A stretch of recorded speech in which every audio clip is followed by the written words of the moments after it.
Ah, boa noite, sexta-feira. Sexta-feira você sabe, né? É happy hour aqui não tá no Papo Patileivas. Então, ó, hoje tô num vinhozinho gaúcho, lá da Sommelier. Fui de serra hoje. Depois eu mostro pra vocês ali nos stories. Tudo bem por aí? Espero que sim. Teremos hoje, assim, ó, um papo. Sabe aqueles papos que tu às vezes fica pensando assim, nossa, não vou alcançar, não vou chegar lá no que ele tá pensando. E quando tu começa a entender, eu ao menos assim, a primeira vez que eu escutei o Michel, eu tive exatamente essa sensação. Não vou chegar lá, não vou entender o que ele tá falando. Até porque ele é antropólogo, né, gente? E vamos lá, eu vou começar com o conceito de antropologia. Antropologia é a ciência que estuda o ser humano e a humanidade na sua totalidade, né? Portanto, vamos lá, o que faz o antropólogo? O antropólogo é o profissional responsável por estudar o homem e as suas interações com a sociedade. Apresento a vocês o antropólogo Michel Alcoforado. Chamar esse moço aqui, aquilo que a gente acha que, nossa, que difícil, que papo, vocês vão ver. O cara é pai, pum, faca na bota, como a gente diz aqui no sul. Olá, olá, tudo bem, querida? Ai, que combinantes que nós Nós estamos estamos hoje. iguais hoje. É. Eu vou botar no Bem-vindo! 4G porque eu acho que vai ficar melhor do que. Vai, bota lá. Essas sintonias de cores aí aconteceram comigo essa semana. Que bom que tu tá aqui. Bem-vindo à minha casa, bem-vindo a Porto Alegre. Eu já agradeço, eu amo Porto Alegre, já fui aí várias vezes e tô com saudade de ir ali no Barranco, de ir no NB Steak, de jantar. Eu imagino a tua saudade, eu vou te dizer assim, tá todo mundo com saudade, né, de fazer isso. Essas alturas tá É, todo mundo com saudade. eu entendo, eu entendo. Michel, eu vou, assim, ó, vou te apresentar aqui para a turma. Aham. A minha audiência é massivamente porto-alegrense ou gaúcha, né? E tu é um cara que tu tem que ser conhecido, assim, tu já é conhecido nacionalmente, tu tem que ser conhecido mundialmente. Então, Aham. eu vou fazer as tuas boas-vindas aqui à República do Pampa, tá? Tá bom. O Michel Conforado é antropólogo, PhD especializado em consumo e comportamento. Ele apresenta um mapeamento de tendências do mercado brasileiro como o comportamento do consumidor, as transformações culturais entre as diferentes gerações e as tendências de futuro. Que futuro teremos? Além disso, Michel é colunista do UOL e comentarista da Rádio CBN. Produz e participa do podcast Caoscast, já ministrou mais de 400 palestras no Brasil e na América Latina. Então o mundo já está te conhecendo, né? Eu tô com Bem saudade apresentado do agora em mundo. República do Pampa. Eu tô com saudade. Olha, eu tava dizendo essa semana que fazia uns 10 anos que eu não ficava mais de 15 dias sem o aeroporto. Então, para Que mim, está loucura. sendo um choque gigantesco. Eu queria hoje pegar um avião para qualquer buraco. Não tem nenhum lugar para ir e a gente não pode. Buraco! Aqui é buraco, tá? Assim que tiver avião, então tu vem. Vou contar para vocês como é que eu conheci o Michel. Teve o ano passado um evento muito bacana, protagonizado por vários nomes importantes aí da cena do pensamento brasileiro, aqui em Gramado, feito pela One, pela revista One, Marcelo, que deve estar por aí. E eu conheci o Michel palestrando. E juro para vocês, quando chega lá, né, naquela hora da agendinha, aquela diz, o antropólogo Michel Alcoforado, esse É. caceta, é aquelas que tu vai, sei lá, vou Vou falar no no banheiro. WhatsApp, vou lá comprar uma pipoca, porque eu não vou entender, não vou chegar no que É. esse cara quer falar. Quando esse cara abre a boca, eu brinco assim, eu sempre faço essa comparação, né? Que eu digo que é a Marta Medeiros da antropologia. A Aham. Marta, além de ser assim uma pessoa que eu admiro muito, ela tem uma facilidade de decupar os sentimentos das pessoas. Todo mundo já passou por alguma coisa que a Marta conta nas colunas Uhum. dela, né? Uhum. Então, Ela é o genial. Michel me trouxe exatamente essa sensação. É aquele cara que tem um degree, assim, é PhD, papapá, ele é pica, vamos lá, que a gente pode falar palavrão, e, e ele faz tu entender o negócio. Então foi demais. E isso tudo, quando nós nos conhecemos, a gente nem pensaria em passar pelo que estamos passando. Não, Né? não pensávamos. E aí eu pensei, meu Deus, quando que alguém que tá, quer seja uma empresa, quer seja uma pessoa física, mas quando que uma pessoa que está passando por problemas ou dificuldades de entendimento nesse momento pensaria em ir buscar informação com um antropólogo? As pessoas vão para o psiquiatra, entendeu? Mas um antropólogo nesse momento pode fazer um bem para nós, porque eu li ali antes, né? O antropólogo ele estuda o que já foi feito, ele estuda a humanidade. Então, o que a gente já fez até aqui, sendo bom ou cagada, mostra o que nós vamos ter daqui para frente. Então, eu começo aqui, ó, com essa. Eu vou te largar uma frase aqui para tu discorrer. Tá. Tu falou isso já e eu anotei aqui. O mundo que nós vivemos é fruto das nossas escolhas do passado. A casa é tua. Putz, essa que é a grande guerra do mundo, né? Essa é a grande dificuldade, porque o Marx, que é um grande pensador, né? Qual Marx? Aquele mesmo lá do comunismo. Ele tem um livro genial e ele, independente de qualquer coisa, ele fala uma frase que eu acho genial, que ele fala o seguinte, olha, os homens constroem a história, mas não sabem que história estão construindo. E eu diria também que a gente constrói a nossa própria história, mas a gente nunca sabe que história é essa que a gente está construindo. O momento que a gente está vivendo hoje, ele é um retrato claro de escolhas que a humanidade fez para si, que posicionou, que deu a possibilidade desse vírus aparecer. Só para ficar muito claro aqui, né? Esse momento que a gente está vivendo aqui, quarentenado, é fruto das nossas escolhas. A nuvem de gafanhoto lá, que sorte de vocês aí migrou lá para o Uruguai, é fruto das nossas escolhas, né? O aquecimento global Difícil, né? É difícil, ó. Dói aqui. É difícil. Mas é fruto das nossas escolhas. Porque esse vírus, ele é um vírus que ele tem uma transmissibilidade muito alta, porque esse mundo é o mundo que escolheu ter 200 mil voos por dia. Antes da pandemia, eram 200 mil voos por dia. Eram 30 milhões de pessoas indo de um lugar para o outro. 30 milhões. E aí esse vírus, que ele se alastrou do jeito que se alastrou, por conta da quantidade de voos, de gente indo para um lugar para o outro. Eu mesmo, né? Quantas vezes eu estava na Índia antes de voltar para o Brasil aí no meio da quarentena? E estava por quê? Estava fazendo uma pesquisa que eu já tinha ido aos Estados Unidos, já tinha ido a Portugal, já tinha ido à Coreia do Sul, já tinha ido a Israel, já tinha ido à Índia. E quando estava lá, fui andando. Eu era assim, né? Eu era esse cara. E aí, esse mundo possibilita que em cada um desses 200 mil voos, de uma hora para outra, pelo menos a gente tivesse um infectado. Mas mais do que isso, a loucura é mais séria. O que a gente está tendo também é um mundo onde a gente não respeitou muito bem os limites que a natureza tinha posto para a gente. A gente começou a achar que todo lugar remoto a gente tinha que ocupar. Então, todo mundo aqui, eu quero uma casinha remota. Aí o dono da fábrica disse, eu quero chegar lá também, que lá é remoto. Aí o presidente disse, a gente nunca foi na Amazônia, precisa desmatar aquele negócio lá porque lá é remoto. E aí, quando você vai para lugares remotos, você entra em contato com vírus, com bactérias, com micro-organismos que você não está preparado. Então, o momento hoje que a gente está vivendo, esse 2020 terrível, na política, na economia, na saúde, em tudo quanto é lugar, é fruto das nossas próprias escolhas. E o remoto passa a não ser remoto, né?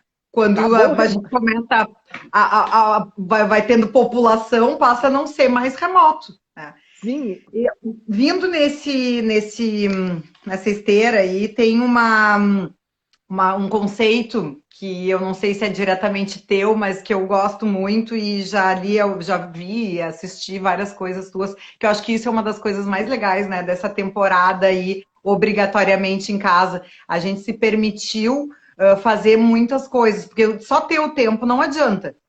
Eu tinha tempo antes, tá? Sou bem franca contigo, por mais que a loucura fosse maior, o deslocamento fosse maior, né? A viagem, a reunião, as coisas que hoje não podem mais acontecer, mas eu tinha tempo e não fazia. Tá? Então, não vem dizer que só porque não tem tempo. Não, eu não fazia. E eu me permiti fazer, me dei ao luxo, vamos dizer assim, de fazer nessa temporada aí, que é assistir muitos vídeos, muitas lives, ouvir muita gente que eu talvez não ouvisse tanto antes. E tu tem esse conceito do espiral da verdade. Queria que tu contasse um pouco sobre. Tá. Essa pesquisa do espiral da verdade, ela surgiu quando a gente se deu conta que as pessoas não estavam mais se entendendo. Você entra no Facebook, era uma guerra, né? Agora tem uma melhorada. Era uma guerra do, sei lá, coxas versus petralhas, sei lá, tubaínas versus cloroquinas. O pessoal estava dentro da família se matando, e ninguém mais conseguia se entender. E aí uma questão fundamental é, que merda de mundo é esse onde a gente trabalhou pra caramba, para cada vez mais ter múltiplos canais de comunicação? A gente tá usando esses canais, mas não está usando para se entender, não está usando para comunicar. E eu de verdade acho que o ser humano, o que nos faz humano, é a capacidade que a gente tem de se comunicar. E eu sempre fico muito triste quando eu vejo alguém que é analfabeto, que não teve oportunidade de estudar, porque eu acho que a questão da comunicação, né? E aí eu estou falando de comunicação de vários caminhos, né? Ou mesmo minha mãe que não sabe entrar no Instagram direito, ou mesmo eu que não sei entrar no TikTok direito, todos nós temos algum grau de analfabetismo. E é muito triste, porque tem um negócio que é um canal novo e a gente não sabe se comunicar. E a gente foi entender por que a gente não sabia se comunicar. O ponto fundamental é que acontece que as redes sociais possibilitaram as várias versões seguirem lado a lado, tá? As várias versões conviverem lado a lado. A gente começou a ter a possibilidade de não ter só uma história, mas ter várias histórias sobre o mundo, várias versões sobre o mundo. E o troço ficou mais sério quando as pessoas começaram a achar que a versão valia mais do que os fatos. A versão valia mais do que os fatos. E quando é que a versão vale mais do que os fatos? Quando a gente começa a ter a versão que a gente concorda.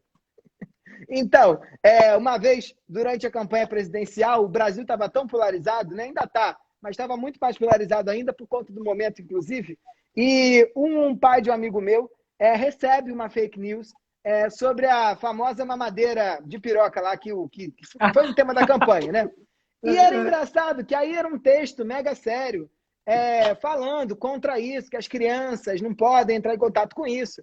E aí esse filho vira para o pai, a gente entrevistou ele na pesquisa até, ele vira para o pai e fala assim, pai, mas esse texto é um texto de opinião sobre algo que não existe, que não é real. O pai disse, não interessa, não existe, mas se existisse eu concordava com ele, por isso estou compartilhando.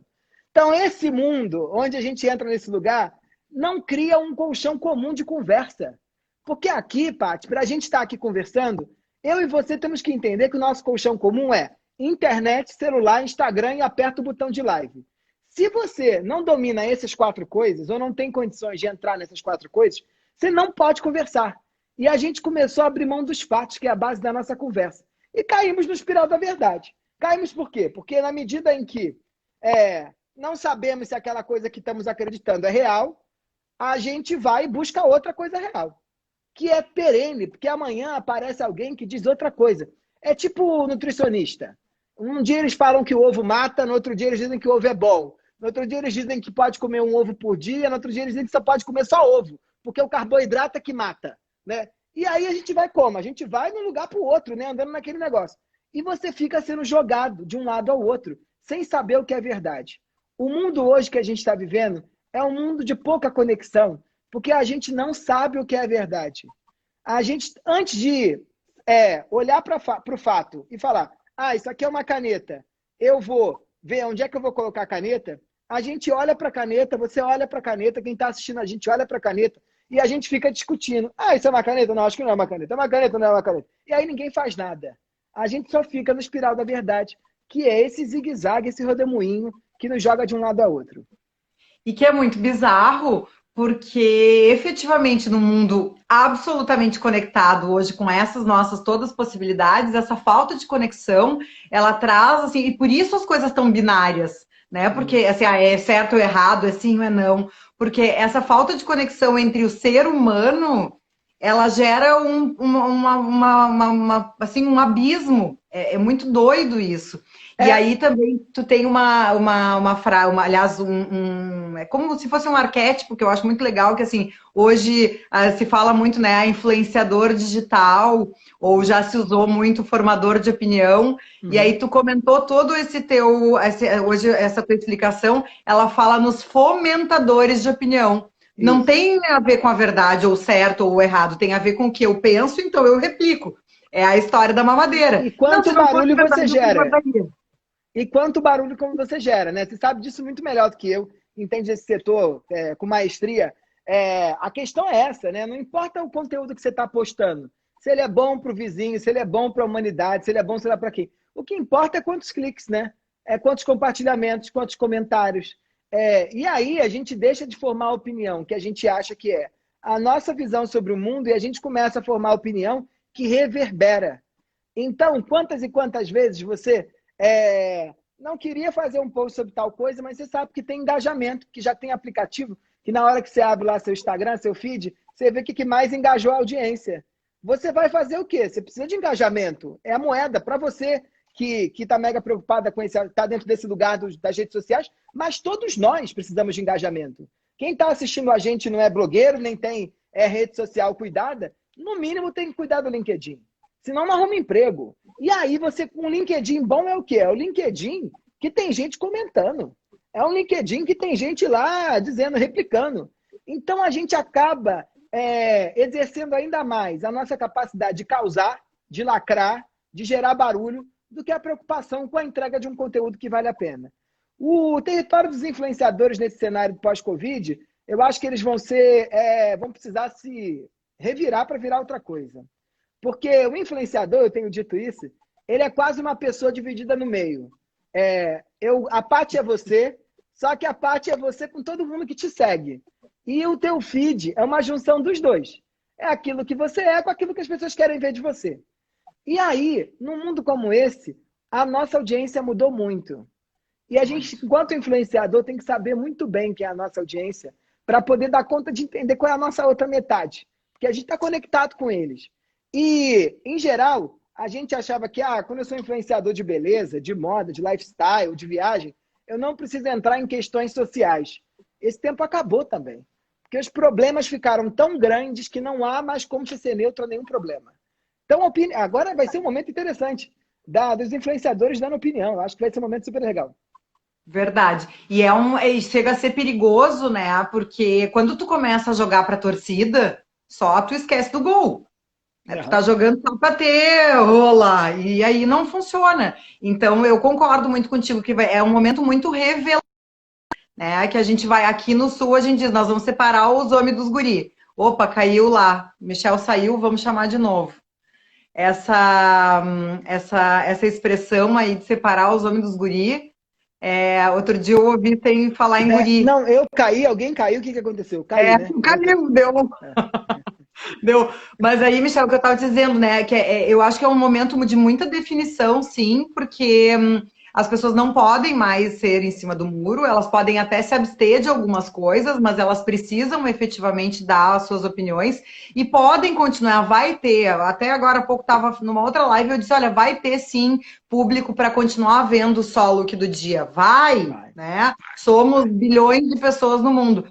Mas efetivamente vai ter mais impacto, e a gente está na semana de impacto, quem se posicionar. E não é só politicamente, ou, vamos lá, pode até ser politicamente, não precisa ser binariamente, certo? Errado, né? Mas as pessoas precisam mostrar que são pessoas, não só cabides de roupa, né? E isso eu acho impressionante, assim. Eu vou te pedir, assim, algum comparativo, por mais que isso seja tudo muito novo, algum comparativo que tu já deve ter estudado com outras épocas, né? Vamos pegar lá a antropologia mesmo. O que tu acha que já aconteceu no mundo em época de guerra ou em época de doenças e que a gente já pode prever para esse futuro presente? A gente já está vivendo esse presente, né? Porque hoje a gente tem que conviver com o vírus e falando assim, na etimologia mesmo, viver com. Não tem jeito. Vamos ver aí mais, sei lá, 6, 8 meses com essa naba entre nós. O que tu já viu para trás, tu já estudou, que tu prevê aí? Eu digo que quando a gente olha para o passado, e aí a gente fez um estudo aqui massivo sobre várias pandemias, tá? A peste bubônica no século XIV, a peste da sífilis no século XVI, a varíola, a poliomielite, a AIDS, a gripe espanhola, várias. E a gente descobriu que são 4 coisas que se mantêm, tá? Independente do processo ou da doença que está em voga. Primeira delas é a necessidade de limpeza. Então, vamos ficar mais limpinhos, né? Vamos tomar mais banhos. Quando você compara, por exemplo, a China pré-SARS de 2003, que eles tiveram um ciclo parecido lá em 2003, a quantidade de sabonete vendeu como nunca. Nunca. A mesma coisa, o perfume. Eles começaram a usar perfume de um jeito que nunca tinham usado na vida. Nunca. Então, vamos ficar mais limpinhos. Então, começa a se Até preocupar aí tá aí. bom. Mas tem que parecer limpinho. Eu tenho dito isso para todo mundo, assim. Não adianta ser só limpo, tem que parecer limpo. Então, o pessoal do perfume acho que vai ficar rico, vai vender pra caramba. Pessoal de cheiro para casa, né? Cheiro para loja, a gente vai gostar de cheiros de limpeza. Eu acho que esse é um ponto importante. Agora, o segundo ponto, que eu discordo um pouco de alguns formadores de opinião, é a ideia de que vamos ficar melhores, mais solidários, o mundo a gente vai abraçar a árvore, vai tomar chá junto e vai ter uma vida mais tranquila. Eu acho que não. Processos de pandemia aumentam o individualismo porque a farinha é pouca. E quando a farinha é pouca, o meu pirão precisa vir primeiro. A gente não chegou na crise econômica ainda. É importante que as pessoas saibam que o FMI disse que vamos cair 9,1% esse ano. Nunca, 120 anos, em 120 anos é a maior queda da economia brasileira. Então eu e vocês, e a avó de vocês, não sabemos nada do que é a crise econômica que a gente vai enfrentar daqui para frente. Então a farinha vai ficar pouca. Vai ser meu pirão primeiro. A ideia também de que a gente fica mais dentro de casa e que a gente fica mais nacionalista. Estou pensando em casa, não só sobre a sua casa, mas também o seu país. Viajar do jeito que a gente viajava não vai dar. Vai ter que fazer quarentena. Então, tu vai ter que ter dinheiro. A dólar R$ 6. Vai ter menos gente dentro do avião. O preço da passagem vai aumentar.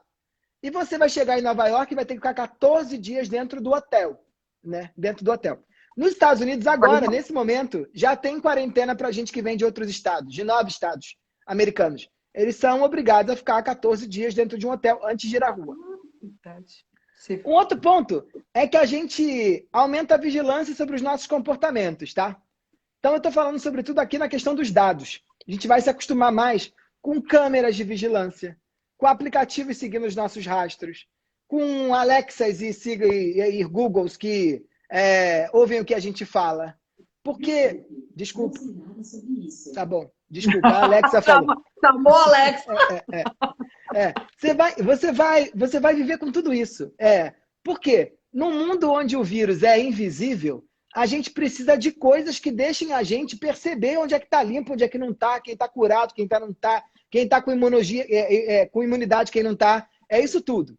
E o quarto ponto, que eu acho que é importante, que é um ponto positivo, é o fortalecimento do sistema de saúde, tá? E sobretudo do sistema de saúde público. A gripe espanhola, por exemplo, a cólera no século XVIII na Inglaterra, a cólera gerou a nossa ideia de que os países precisavam construir um saneamento básico. Não existia saneamento básico. Os caras começaram a perceber que tinha uma predominância do número de pessoas infectadas no mapa para as bicas públicas, que era o caminho, né, onde as pessoas enchiam suas casas com água em Londres. E aí, eles falaram, cara, o problema é da água. E a gente começou a pensar a água, o saneamento básico, o esgoto, que a gente no Brasil ainda não tem, né? Água encanada, água tratada. Não tinha isso. A gripe espanhola fortaleceu os sistemas públicos de saúde. Pra você ter uma ideia, aqui mesmo no Brasil. No Brasil, até a gente só vai começar a falar, não tinha nada de saúde pública, né? A gente não tinha nem Ministério de Saúde Pública. 10 anos depois da gripe espanhola, o Getúlio Vargas, um gaúcho, assume o governo e ele cria algo que era quase uma secretaria de saúde. Mas só 8 anos depois que ele vai inventar um Ministério da Saúde, como a gente conhece. Saúde pública não era uma questão. Né? É muito recente. É uma história muito recente. E quantos de nós, de classe média, que nunca fomos no SUS, já começamos a valorizar o SUS nesse momento de pandemia? Porque entendemos que tem determinadas coisas que o teu hospital maravilhoso da esquina não dá conta. Entendeu? Então, eu acho que esse aqui é o jogo, esse aqui é o ponto, para a gente entender que vai ser ruim, mas pode ser bom também. Só depende da gente. Eu tenho repetido um negócio que é maravilhoso, porque eu acho que dá um ânimo, que antes você estava sentado na mesa e você recebia o prato e comia. Agora você está, como não tem pouco prato lá dentro da cozinha, você está podendo escolher o que você vai comer. A gente vai decidir o que a gente vai ser. Eu acho que crises, elas são difíceis, são momentos perversos, mas elas dão possibilidade de reinvenção muito, muito grande.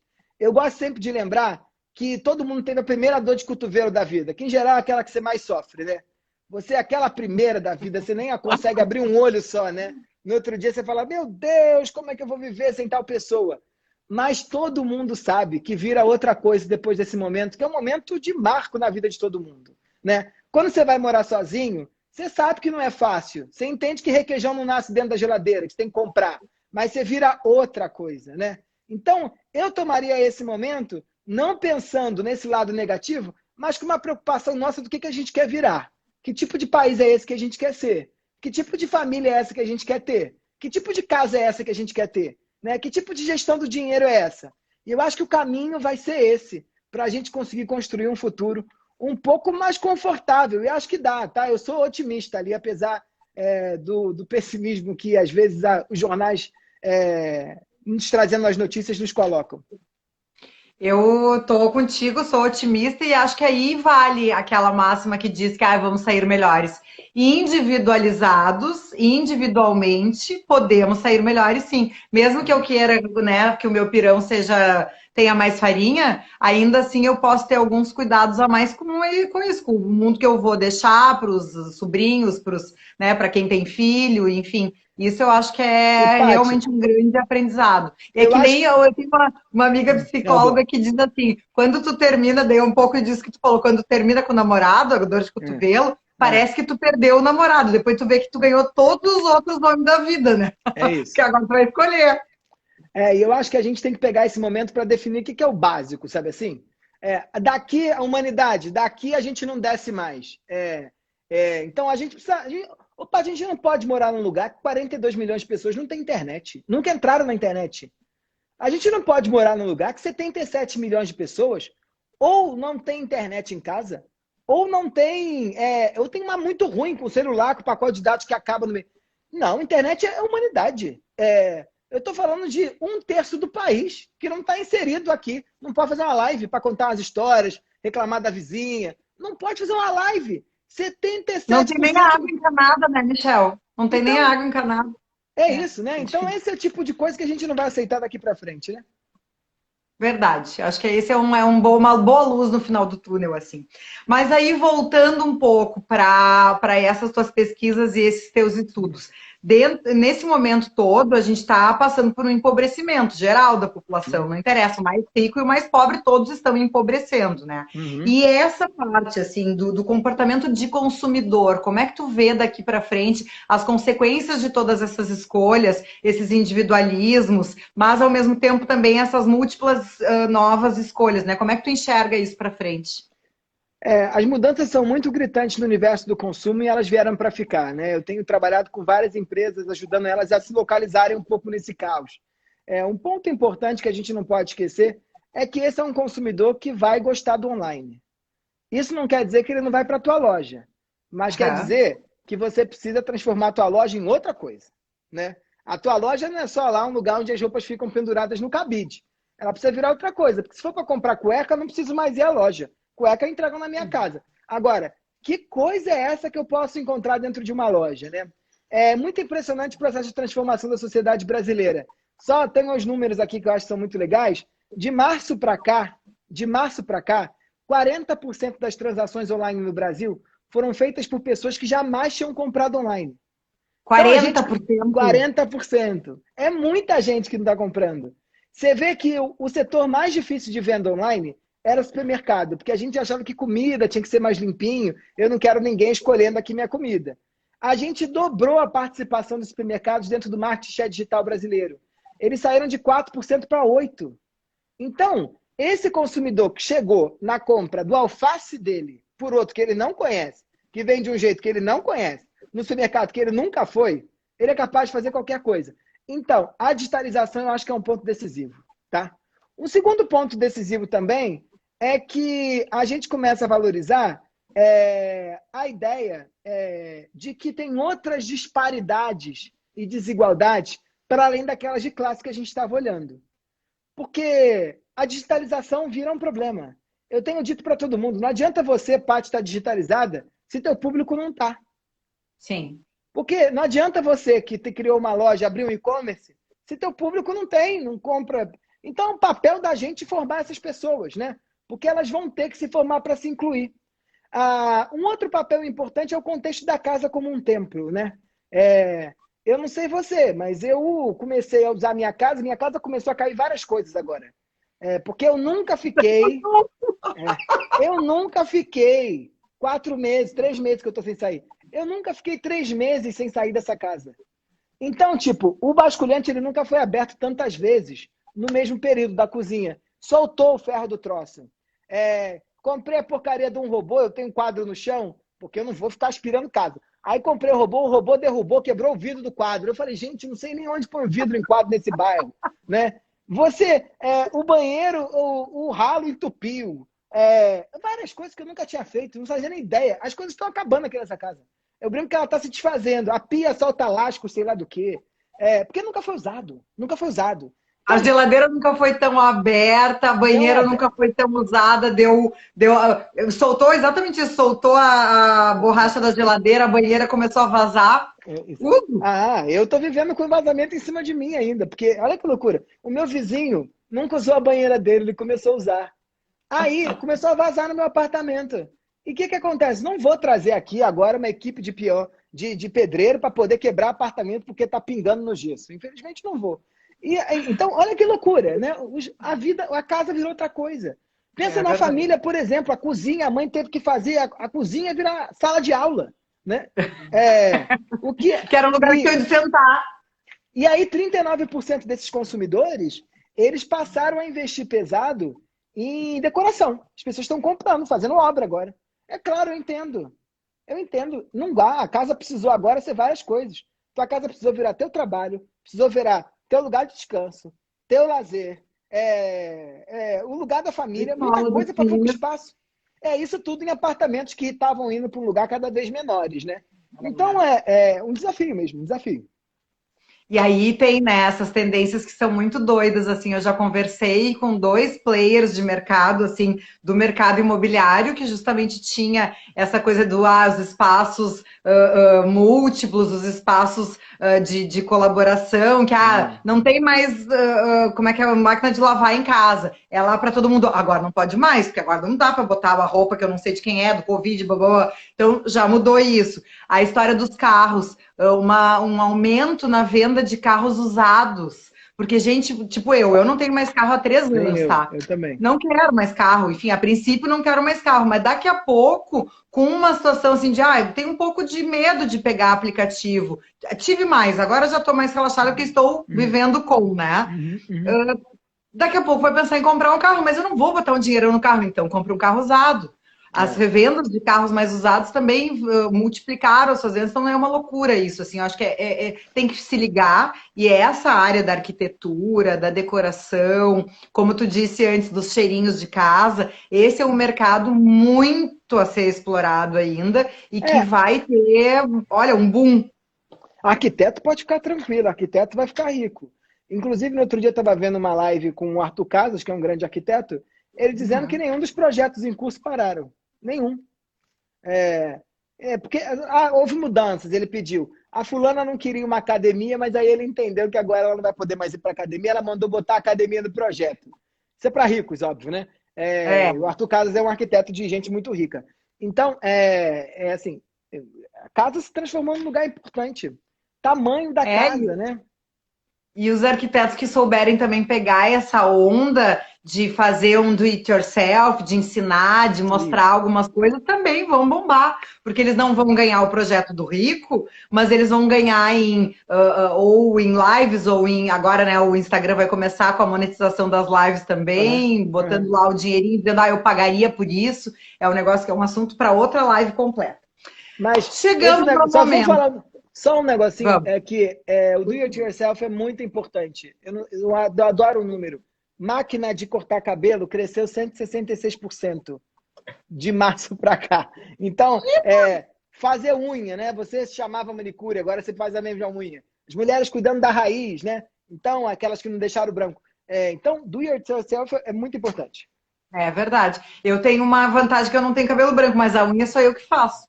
Eu não tenho nem cabelo, pensa que eu tô pior que você. Já tem uma vantagem aí. Mas aqui a Leisa e o Gilson deram algumas opiniões aqui, é isso também, né? As experiências, as lojas vão ter que virar lugares de experiências. Porque, como tu disse, a cueca eu chamo em casa, já sei o tamanho, já sei a cor, tudo certo. vai ter que passar por algum processo. E eu acho que, vamos lá, falando, mesmo não sendo nossos apoiadores aqui, mas a Dengo fez isso muito bem, mas já vem de cabeça, né? Uma cabeça pensante a mil, que é o cara da Natura. Então, teve marcas que fizeram isso de uma forma muito especial e são as que vão prosperar e fazer história, né? Estamos num momento que aqui, assim, sempre tem um especialista falando de alguma coisa que, por mais, né, o nosso assunto, assim, super ágil e legal, divertido, mas é assunto do teu estudo. Agora nós vamos relaxar, é a hora de descontrair. Então é o seguinte, ó, estamos agora no Papo Furado. Papo Furado. Papo Furado combinando com nossas cores de hoje. Uma paleta pensada para isso. Paleta. É engraçado que o livro vai combinar com a paleta também. Aliás, já vou falar sobre isso. Eu amo essa tua estante, né? Eu só quero saber como é que ela foi construída. Porque, assim, ó, tenho certeza que tu já leu todos esses livros e tu te prestou a fazer a paleta dos livros. Eu achei isso maravilhoso. É incompetência. É verdade. Isso é competência. Eu não tenho isso, eu achei admirável. É o contrário. Mas, assim, agora é a hora que tu vai nos dar dicas. Eu dei uma pedida antes, assim, para não ser tão impulsivo. Pode ser livro, filme, seriado, podcast, coisas que tu tenha conseguido aproveitar durante esse teu período de um pouquinho mais de tempo livre. Vou pegar minha cola. Pronto. Vambora. A Mônica também está dizendo, essa estante dividida em cores é muito maravilhosa. A primeira live que eu vi do Michel foi o que me chamou a atenção. Eu acho que eu fiquei olhando mais para os livros do que prestei atenção em ti na primeira. Hoje eu ainda dividi, porque às vezes eu tô só no vermelho, aí as pessoas falam, você só lê livro vermelho? Aí eu falo, não, leio azul, leio verde, leio preto, leio branco. Aqui, viu, tu não pode fazer isso, tá? Porque aqui tu sabe, né? Grêmio e Inter. Então aqui eu tô para agradar os dois, foi por isso que eu tô aqui, é justamente, tô pensado. Vai lá. Tua cola tá aí? Tá aqui. Eu achei que você ia me perguntar. Putz, eu tenho várias dicas aqui, tá, gente? Primeiro, filme. Eu assistiria, que eu assisti, fiquei pirado, e eu já tinha mudado, mas eu tinha já anotado minha dica, mas mudei. Putz, tem que assistir a série no Globoplay sobre o João de Deus. Ai, tô vendo, comentei ontem. Pô, aquele troço ali, ninguém... que é aquilo? Que é esse homem? Então, eu acho que essa série sobre o João de Deus é super importante e a gente não pode deixar de colocar, tá? Produzida pelo Pedro Bial, a estrutura tá incrível. Confesso que eu fui dormir meio ruinzinha, assim, né? Não é para ver antes de dormir. Já tô dando essa dica aí também. Porque tu fica meio triste com a humanidade, sabe? Mas tá muito bem feita. Maravilhosa, Pedro Bial. Foda. Muito bom. E de livro, eu acho que tem um tema que tem tudo a ver com esse momento que a gente está vivendo, que é o livro da Esther Perel, que se chama Sexo no Cativeiro, tá? A Esther Perel, ela é uma psicóloga belga muito inteligente, ela mora em Nova York hoje, e ela tenta entender alguma coisa que, para quem está separado, está sozinho em casa, faz sentido, e para quem está junto nessa quarentena de 24 horas também faz sentido. Ela diz que o grande desafio da coabitação de casais, né, de você morar junto com seu cônjuge, ou com seu cônjuge, em homenagem lá ao Moro, é a gente conseguir manter o desejo sexual em alta. E tem toda uma explicação muito importante para isso. Nas pesquisas que a gente tem visto, a gente tem visto que o desejo sexual das pessoas está diminuindo semana a semana. Para todo mundo ficar tranquilo e entender que isso é só um momento, eu acho que vale a pena ler esse livro, tá? Sexo no Cativeiro. Sexo no Cativeiro é um livro de uma psicóloga, é sério, tá? Não é conto pornô, não. Porque quem quiser também ver filme erótico, tem aí no Netflix que as mulheres estão amando. Eu tenho que ver, que 365, não é? Eu vi exatamente. Dizem que é chato, mas o moço faz lá o papel dele bem e as mulheres estão amando. Eu não sei, é legal? Eu não vi. Assim, vamos deixar a dica do livro, tá? Passar. Um programa, sabe? Faz o seguinte, sexta-feira nós vamos transar. Então aí, beleza. Pega um vinho, bota uma velhinha, bota o filme, que o filme dá vontade de transar, tá? Então, beleza, cumpriu o papel. Mas o filme é uma bosta. Tá? Gente, então devia estar na TV aberta, então, isso, né? Devia estar 24 horas por dia. O filme é um abacatezão daqueles de coroa verde, assim, mas dá pra transar. Então, tá, já que assim, né, como o livro está dizendo, o 24/7 vai dando uma diminuída na libido, no tesão, então programa, bota lá e gela o vinho. Tá. E o podcast que eu vou ter 2 podcasts. Um é o podcast que a gente faz, que é o Caoscast, que a gente fala dessas questões do cotidiano, tá em todas as plataformas. @Caoscast.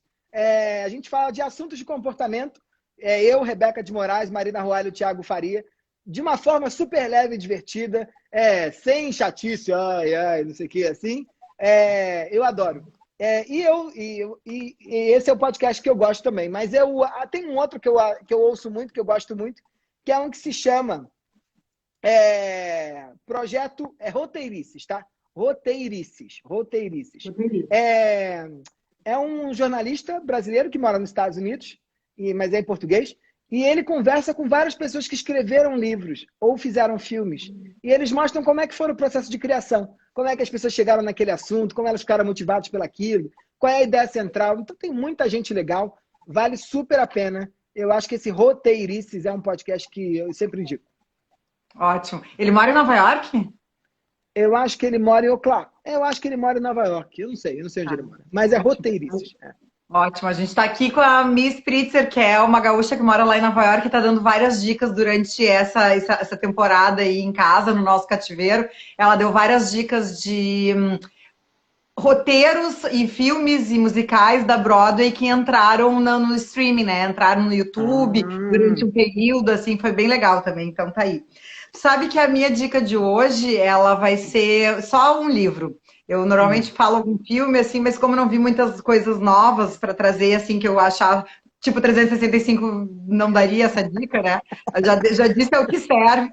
Mas essa semana eu tive um insight muito legal em relação a um filme antiquíssimo que parece filme infantil, né?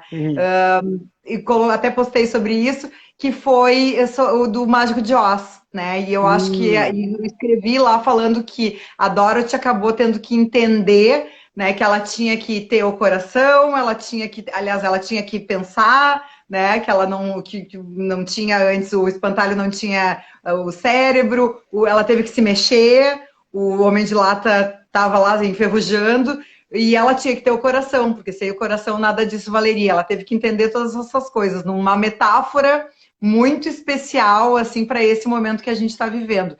E aí, como tu é um cara extremamente intelectualizado, eu disse, vou dar uma brecada nisso e vamos fazer o seguinte, Alice no País das Maravilhas, tá? É a minha indicação de livro. Essa aqui, eu tenho uma maior, até vou pegar aqui, vou mostrar, porque só para não dizer para dizer mesmo que eu gosto. Eu tenho essa aqui, que é uma edição do Lewis Carroll, assim, a full, né, em inglês. Essa aqui eu nunca li, é só bonita, fica aqui, tá inclusive cheia de pelo da minha gata que deita em cima dela. Mas esse aqui é uma edição que ela é mais adulta, né? É o Aventura de Alice no País das Maravilhas e Através do Espelho e o que Alice encontrou por lá. Então, é uma dica porque muitas vezes, relendo na nossa adultez, né, esse tipo de livro, a gente entende as metáforas e todas as coisas que são passadas que não tem nada de infantil, né? Então, é minha dica do Papo Furado. Eu acho que esse livro não tem nada de infantil, ele não tem nada de infantil, ele é um livro para adulto, que criança até lê. Que criança até lê, o que o adulto vai contar, né? Mas o Caoscast também era a minha outra dica, já tinha aqui colocado como prioridade, estou escutando lá e está muito legal mesmo, porque é isso, é aquilo que eu disse lá no início, assim, é fácil de entender, então às vezes são assuntos complexos que os três conseguem desenrolar o novelo pra gente. Já nos encaminhando para a segunda metade da live, né, e infelizmente para o final, vou te largar, assim, comparações, tá? De coisas que eu acho que são interessantes de quem está com a gente ouvir a tua opinião. Millennials versus geração Z.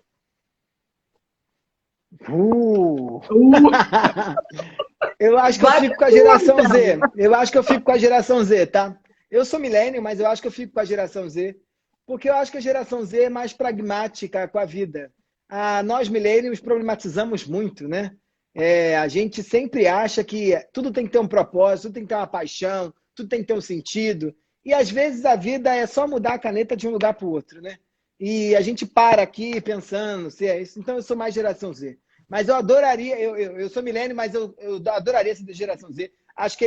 Eu acho que eles têm um fascínio também pela curiosidade do mundo que permite que eles, em poucos momentos, se sintam capazes de fazer qualquer coisa. Isso eu acho muito Dá uma interessante. explicaçãozinha rápida, assim, só para quem porventura não saiba o milênio e a geração Z.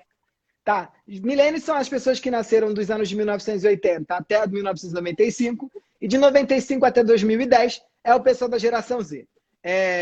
De maneira muito clara, essa diferença está posta por duas visões de mundos, porque como você vive um ciclo histórico distinto, você veste outro óculos para enxergar o mundo. E os Zs são muito pragmáticos, porque eles já nasceram no Brasil em crise. Então não foi igual eu e você, que surgiu de classe média, que surgiu lá uma grana para a gente fazer intercâmbio, para a gente falar línguas, para a gente fazer um MBA, para a gente fazer a carreira que você quer. Os caras nascem mais pragmáticos. E eu acho que isso pode ser bom, porque torna a vida mais fácil. E só uma perguntinha, quem nasceu antes de 80 é o quê? Ah, tá. De 60 a 80 é geração X, tá? E de 45 a 60 Não baby me boomer. chama de milênio, então, que eu não sou, tá? Eu sou geração Mas diz que X. porque você tá ótima, você pode passar por Z até. Isso é muito botox, só. Para parecer milênio é muito botox.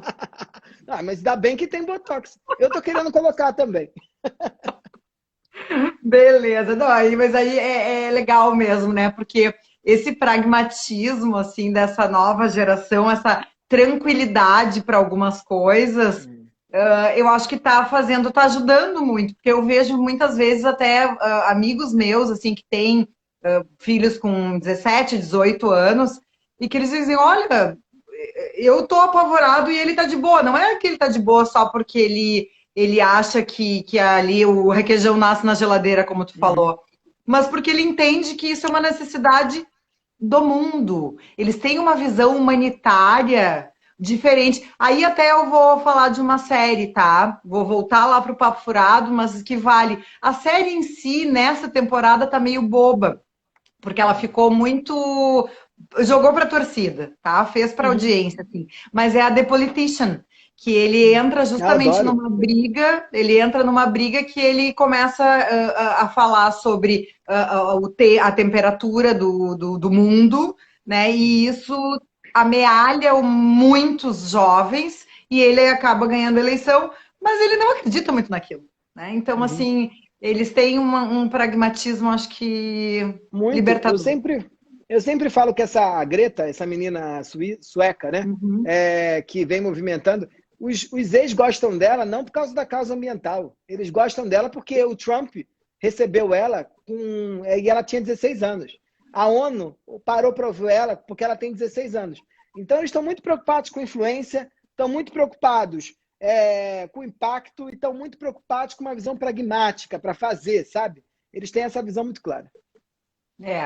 Que bom. Eu acho que esse também é uma outra luz boa no fim do túnel que a gente tem, porque o mundo vai ficar aí para eles, a gente ainda vai viver muito tempo aqui, mas realmente as coisas vão começar a ser feitas bastante por eles. Eu não tenho nem roupa para morrer agora. Deus me livre! Vamos lá, agora essa é ótima, essa eu vou adorar e também vou te pedir uma explicação prévia, porque eu já tô aqui a partir de todo um stalker que eu faço nas redes do Michel, que vocês a partir de agora vão começar a fazer, né? Vão ver todos os IGTVs dele, mas então eu vou te pedir uma explicaçãozinha prévia. Contatinhos versus contratinhos. Tá, legal. A gente, depois que as redes sociais começaram, né, os aplicativos de namoro começaram a andar aí, as pessoas começaram a chamar os seus crushes, né, aqueles que você tinha ali, conversinhas, de contatinhos. E a gente fez uma pesquisa lá na Consumoteca e descobriu que o nome certo não é contatinho, é contratinho. Por que é contratinho? Porque quando você está com o outro, a gente começou a entender que o outro tem defeito. E a gente só quer a parte boa do outro. Você certamente já deve ter visto isso, todo mundo que está aqui também. Você, às vezes, tem um namorado lá que é bom para transar, o outro que é bom para sair para jantar, o outro que é bom para viajar e o outro que é bom para sei lá para quê, né? Antigamente você comprava o combo, né? Você tinha que trazer ele é ótimo namorado, ele é péssimo de cama. Não, ele é ótimo namorado e ótimo de cama, mas ele é um burro, não fala nada com nada, eu não consigo ter uma conversa de 5 minutos com ele. E a gente entendeu a partir desses aplicativos que a gente pode estabelecer pequenos contratos com várias pessoas e levando só o melhor de cada um. E a relação ela fica nesse lugar, que é o lugar da fluidez, que é o lugar da leveza, mas ao mesmo tempo você não constrói uma parceria no longo tempo. Eu prefiro contatinho do que contratinho, porque eu acho que a vida não tem só lado bom, ela tem lado ruim, e levar o lado ruim também faz parte. Então, dentro dessa denominação aí, eu prefiro um contatinho do que vários contratinhos. Nada tão geração Z quanto isso, né? Tu faz isso bem, então eu quero isso. Tu faz isso bem, então eu quero isso. Total, né? E em termos de sexualidade também, a geração Z é muito fluida, né? Não tem esse negócio, você é hétero ou você é bi. Com 12 anos você tem que descobrir, 13, 14, o que você é, tem que chamar. Meu Deus, vai ter um dia que vai ter que chamar o pai, a mãe para contar o que você é. Nada disso. O cara hoje beijou a menina, amanhã ele beija a menina, a identidade de gênero dele não muda e ele segue o barco. Verdade. Fluidez, essa palavra aí eu acho que vai ser cada vez mais usada. E é uma ótima palavra, né? Já tinha lá nos contos de fadas, Be Like Water, já tinha isso, a gente só está revivendo. Bom, essa é meio que a nossa última questão aqui, que depois eu quero deixar para as tuas considerações finais. Tu já falava antes que as redes sociais eram uma nova maneira da gente se relacionar, né? Isso já é pesquisa, já faz parte da antropologia. O que tu acha que vem agora, já que esse uso das redes sociais virou básico? É tipo ter que saber inglês. Eu acho que agora o desafio vai ser que as máquinas vão ter, a tecnologia vai ter um impacto cada vez maior na nossa vida, mas a gente vai ter que ralar para humanizar a tecnologia. Então, a gente vai ter que ralar para deixar esse monte de bagulhinho que a gente está comprando agora durante a quarentena para deixar nosso dia a dia mais divertido, com mais cara de gente. Porque uma troca de mensagens no WhatsApp, ele ajuda, quebra o galho, mas não gente, né? E aí tem até uma dica de um filme, que é aquele filme Ela. Você já viu esse filme? Com a beiçuda aquela. Como é que é o nome dela? Eu não sei o nome do moço. Ele em inglês chama Her. Eu acho que em português foi traduzido como Ela, tá? E-L-H. E-L-A. E aí é um cara que ele fica tão próximo do computador que ele acaba se apaixonando pelo computador. Eu acho que a nossa vida vai meio para esse lugar. E eu diria que depois das redes sociais, celular não tem mais para onde ir, a gente vai apostar cada vez mais na voz, tá? Então, projeção de imagens em lugares e comandos por voz. River Phoenix, tá aqui? É isso mesmo, esse filme é maravilhoso. Tu já River viu? Phoenix que fez o... gente, que fez Isso, o... maravilhoso isso. Isso é maravilhoso, gente, assistam isso. Esse filme é maravilhoso, esse filme é maravilhoso. E o Coringa também é maravilhoso, ele merece também. E aí eu acho que a gente vai ter que se acostumar com essas coisas de voz, sabe? Eu acho que eu não posso falar o nome dela, senão ela fala. Da Amazon vai gritar, a do Google tá do outro lado, eu tenho os dois, porque eu gosto de ficar testando o que eles têm de diferente. Eu acho que é do Google também, esse é do celular também. A gente vai deixar de usar o dedo e vai usar mais a voz. E o ponto importante é que não existe mais low profile. Se tem alguém aí que está vendo a gente que é low profile, dá conta de começar a tirar fotos seus e fazer selfie, querido. Não existe. Low profile, quando eu digo que low profile não existe, é nos dois sentidos.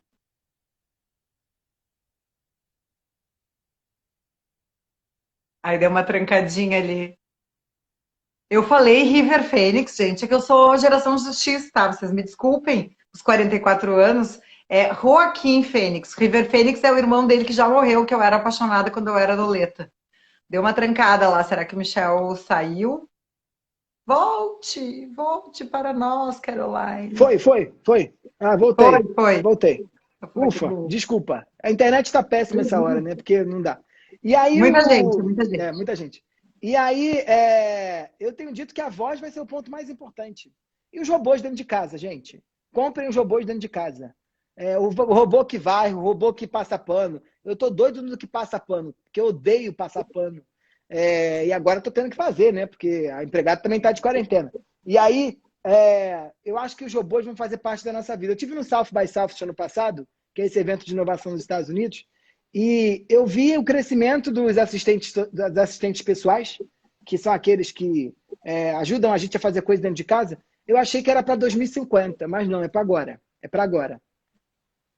É tipo Jetsons, né? Eu que Isso. sou geração X. Isso. Não precisa contar isso, Paty. Você tá ótima. Você parte por qualquer coisa. Passe dermatologista depois. É com muito orgulho e com muito investimento, Fio. Eu falo com orgulho, entendeu? Mas tinha lá, eu não me lembro como é que era o nome dela, Amy, ó, vamos lá, turma, ajudem agora de novo. Mas tinha, aquela do Jetsons, tinha a maid deles, né, a ajudante de casa, era aquela robozinha super simpática, gorduchinha, assim, era um amor. Vamos achar uma por aqui. Michel, só posso te agradecer, passou assim, voando, tudo que é bom passa assim, né?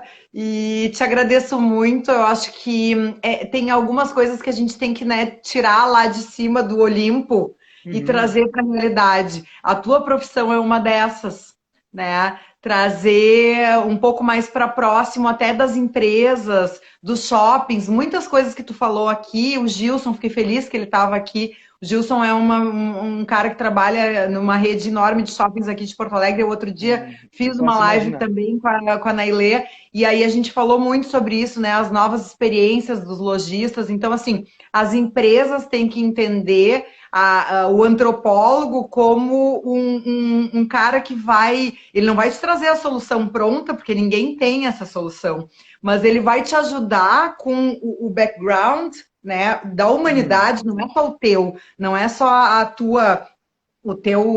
toda a tua história de trabalho, é o background da humanidade, o estudo feito sobre isso. Vai te trazer muitos benefícios na hora de pensar em o que fazer a partir de agora. O mundo não será o mesmo. A gente já teve um ACDC e nós temos a segunda etapa do ACDC. Né? E cada vez mais é importante que a gente compreenda que vai ser uma imensa alegria se cada um individualmente puder fazer melhor, mas temos que pensar no coletivo também, não tem mais como fugir disso. Né? Porque a gente é uma coisa só, né? Acho que não tem jeito. É isso. Agradeço o teu tempo, agradeço o aceite do convite. Sigam, persigam, vejam todas as coisas que o Michel posta. Hoje eu até postei, ontem, aliás, eu postei um insight teu ali no feed mesmo. Tem sempre coisas bem interessantes. Acho que tu deve, já estou eu me metendo na tua coisa, acho que tu deve fazer mais IGTVs para nós. Larga os IGTV assim com plá, sabe? Dando uma ideia só, falando alguma coisa. E porque é muito bom. O Caoscast já tá lá para isso, né? Mas a tua voz, assim, é muito... acalma. Porque... é mesmo? Que bom. Porque não só a voz, né? Não entendi. O que tu diz acalma. Eu sei, claro. A gente consegue imaginar para onde é que vai. Tem que imaginar sempre no positivo. Claro. Né? Paty, eu mega concordo com você. Eu brinco sempre que conhecimento só vale se for para ser compartilhado. Se a gente não compartilha, não serve para nada. Então, não existe mais... Essa frase, para mim, é muito importante. É que não existe mais parede e a gente tem que reconstruir a rede. Então, dividindo, compartilhando e trocando ideia que a gente vai conseguir construir o mundo do jeito parecido com o que a gente quer. Verdade. Eu digo muito isso e aproveitando que estou com o teu telefone, eu já me peço, mas é isso. Quem divide, multiplica. Tá? Então, que a gente pense mais nisso agora. Brigadão. Beijo. Galera, turma, sextou. Eu já tô aqui, né? Porque sexta-feira é sempre happy hour, então já tô no vinhozinho, vocês já viram. Eu também tô. Eu só tava fazendo comportado. Então, tintim, um brinde para todos. Aproveitem. Segunda-feira, a semana que vem eu volto com a Semana do Futuro 2. Chamei na segunda-feira um cara, que é o Maiderson. Ele foi Michel, um dos caras contratados pelo Instagram. Ele era um TikToker e foi contratado pelo Instagram para um mês antes começar a fazer o tal do Reels, né? Que entrou agora, que é o novo queridinho que tá bombando quem tá fazendo. E como eu sou geração X, eu preciso aprender e vou ajudar todo mundo que tiver interesse também em aprender. Então vai ser assim, uma live bem específica para ensinar a usar a nova ferramenta do Instagram. Segunda-feira, 19 horas, Semana do Futuro 2, Tá no Papo Patileivas. Eu não vou perder, eu vou estar aqui para aprender. Tchau, tchau. Beijo. Até segunda. Beijo para todo mundo. Até, valeu.